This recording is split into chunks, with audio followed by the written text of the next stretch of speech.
주제 좀 바꿔볼게요. 대통령 선거, 공식 선거 운동이 시작이 됐습니다.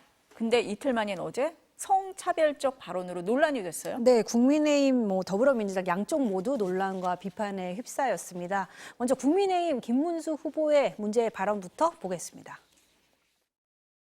배현진 미스 가락시장 이렇게 좀 뽑았어요.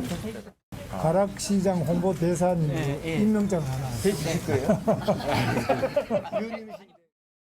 홍보 대사가 한 분 계시면 필요하죠. 굉장히 이게 홍보가 많이 되잖아요. 지역에 다녀도 나는 안 보고 배현진 의원만 말합니다. 네, 이 발언은 이제 김 후보가 공식 선거운동 첫날에 서울 송파구에 있는 이제 가락시장을 찾아서 상인들과 아침 식사를 하면서 이제 나온 발언입니다. 아시다시피 배현진 의원은 이 시장에 있는 송파을 지역구 의원이고요. 이제 취지는 시장 활성화를 위해서 대중 인지도가 높은 인물이 홍보대사를 맡으면 매출에 도움이 되지 않겠냐, 이런 거였습니다. 하지만 이 영상이 이제 SNS에 퍼지면서 성인지 감수성 수준이 처참하다. 요새 저런 말 하면 고소당하지 않냐, 이런 비판들이 이어졌고요.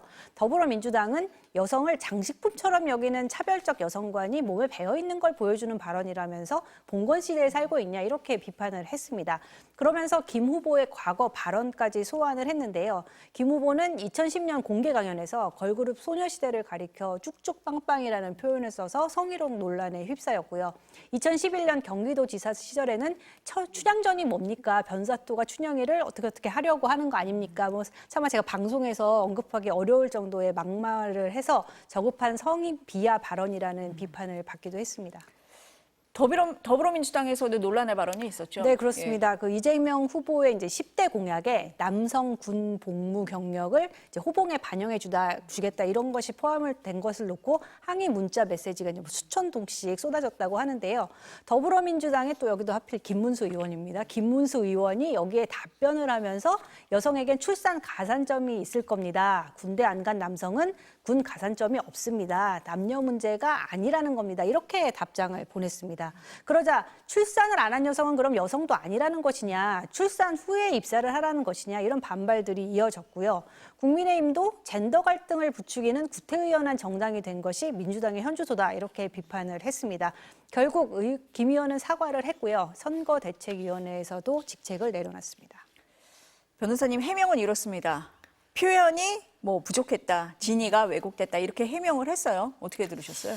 물론 이러한 말 한마디를 가지고서는 이것이 위법사항이다 내지는 처벌받아야 된다라고까지 이야기를 하는 것은 좀 어려운 측면이 있을 수도 있겠습니다. 그런데 우리가 일반적으로 성희롱에 대해서 처벌받지는 않지만 직장 내 성희롱은 처벌받거든요. 그럴 때 늘 하는 이야기가 성인지 감수성 그리고 피해자다움을 강요하면 안 된다, 이런 부분과 그리고 가해자의 의도는 중요하지 않다, 이런 이야기를 합니다. 그래서 사실은 내가 좋은 취지에서 홍보를 위해서 내지는 가산점 제도를 설명하다가 이렇게 언급이 됐다라는 부분이 그 진위가 있다라고 하더라도 사실 듣는 입장에서 이것이 성적 수치심이라든지 아니면 불쾌감을 불러일으킬 만한 그러한 발언이었다라고 한다면 이것은 법적으로도 사실 문제가 있다라고 볼 수도 있거든요. 만약에 직장 내 성희롱이라고 한다면. 그래서 그것을 비추어 봤을 때 후보자로서 이렇게 발언하는 그 부분 하나가 많은 국민들이 듣기에 또는 여성이든 남성이든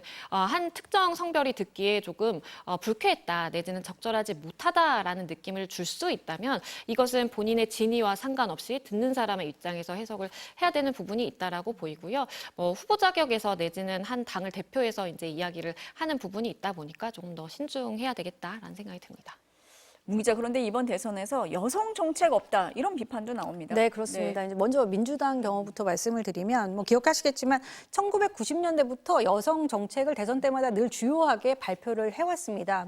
불과 지난 대선에서도 이제 이재명 후보 기억나시겠지만 여성 안심 대통령이 되겠다, 여성 관련 공약을 이제 별도로 발표를 했을 정도인데요. 그런데 이번 대선 공약집에서는 성평등이라는 단어는 등장조차 하지 않고요. 여성이란 단어는 단 2번 번 등장합니다.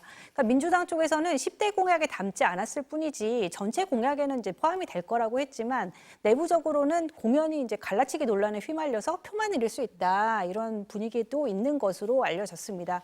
실제 지난 6일 그 청년 정책을 발표한 이재명 후보에게 기자들이 2030 여성이나 남성 관련 공약을 따로 발표할 거냐 이렇게 물어봤습니다. 그랬더니 답변이 왜 자꾸 남성 여성을 가르냐 그냥 다 같은 대한민국 국민이다 이런 말로 그냥 넘어갔습니다.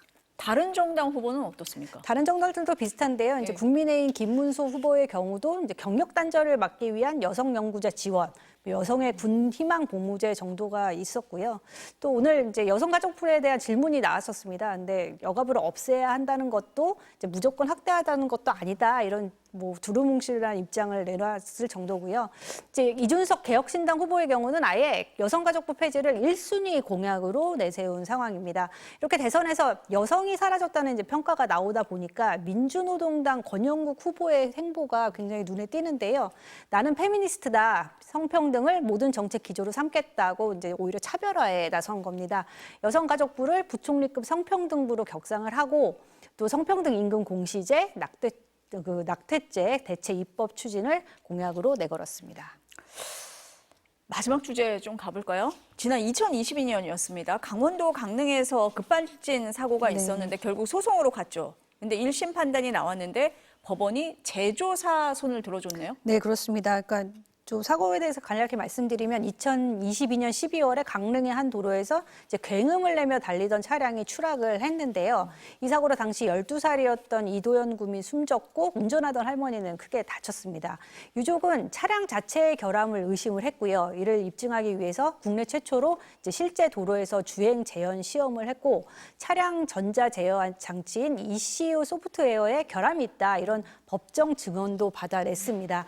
하지만 2년 반 만에 이제 1심 선고가 내려졌는데 재판부는 운전자가 가속 페달을 브레이크로 인해서 가속 페달을 밟았을 가능성이 큰 것으로 보인다.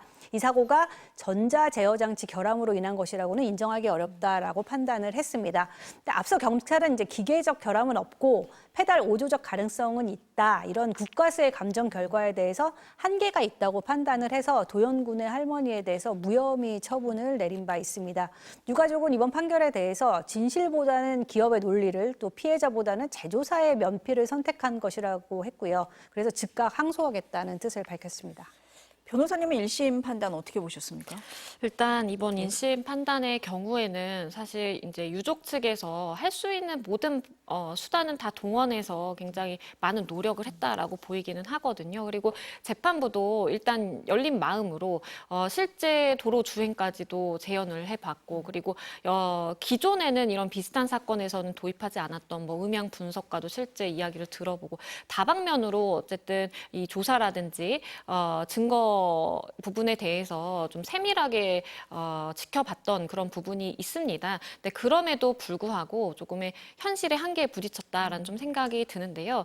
사실 이 EDR 기록이라는 것이 자동차 사고가 나면 늘 제출되는 증거물 중에 하나입니다. 그런데 EDR을 자료를 분석을 했을 때 급발진이라든지 차량 결함이 인정됐던 사건은 단 한 건도 없습니다. 우리가 하물며 휴대전화라든지 뭐 냉장고든 세탁기든 어떤 전자기기라도 사서 불량이라는 것이 있을 수 있잖아요. 그럼 뭐 교환도 될 수 있는 것이고 오작동이 발생할 수 있는 것인데 차량에 한해서는 그것이 한 차례도 인정이 된 바가 없다라는 것이 조금의 이제 사고와 결부시켜야 되는 그런 부분은 있지만 개연성이 입증돼야 되는 부분은 있지만 유가족 입장에서 조금 입증이 힘든 부분으로 생각됐을 부분이 바로 그 부분이라고 생각이 되고요. 일단은 뭐 1심에서는 전부 패소했습니다. 9억 2천만 원가량 청구를 했지만 전혀 인정되지 않았어요. 그런데 항소심에서는 우리가 조금 뭐 집중해서 볼 만한 부분은 음향 분석가의 그 이야기라든지 아니면 기계상의 그러니까 프로그램상의 오류가 있을 수 있다라는 그런 법정 증언이라든지 조금은 유족 측에서 다퉈볼 측면은 있다라고 보이거든요. 그래서 항소심을 일단은 진행을 하는 것이 맞는 사건으로 보이고 혹시나 그때 결과가 달라질 가능성이 조금이라도 있지 않을까 싶습니다. 변호사님 말씀대로 소비자 입장에서 유족 측에서는 할 수 있는 걸 다 했는데 지금 이렇게 결론이 나와서 좀 답답한 상황일 것 같습니다. 항소심 결과 지켜보도록 하겠습니다. 오늘 두 분 말씀은 여기까지 듣겠습니다. 감사합니다.